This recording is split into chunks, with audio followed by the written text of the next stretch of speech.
మా శేఖర్ గాడికి ఒక పెద్ద ఫామ్ హౌస్ ఉందండి. అందులో ఆవులు, గేదెలు చాలా ఉంటాయి. వీడిది మిల్క్ బిజినెస్. అయితే ఈ మధ్య మా సీనుగాడి వాడి కొడుకుది వెటర్నరీ సైన్సెస్ అయిపోయింది. అంటే వెటర్నరీ ఆహ్, ఎగ్జామ్ అయిపోయి గ్రాడ్యుయేట్స్ అయ్యారు. 5, 6 కుర్రాళ్ళు వెళ్ళి శేఖర్ ఫామ్ హౌస్ చూడడానికి వెళ్ళారు. సరే శేఖర్ గాడు "ఏరా మీరంతా వెటర్నరీ సైన్సెస్ స్టూడెంట్స్ కదా! మీకు పాలు పితకడం వచ్చా?" అంటే "అదెంత పని? పాలు పితకడం కూడా పెద్ద పనేనా?"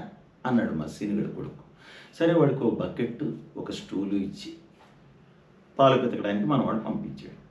సరే మొత్తానికి ఒక గంట తర్వాత పాలు పితికి తీసుకొచ్చారండి. ఎలా చేశారో తెలుసా? ఒక నలుగురు ఆవుని బలవంతంగా కూర్చోబెట్టి స్టూల్ మీద ఇద్దరు కలిసి పాలు పితికారండి. గంట పట్టింది. స్టూల్ మీద కూర్చోబెట్టడానికి నలుగురు ఆవుని స్టూల్ మీద కూర్చోబెట్టి ఇద్దరు పాలు పితికారు. అది విషయం. వాడు చెప్పడం, నవ్వడం. వాడు చెప్పడం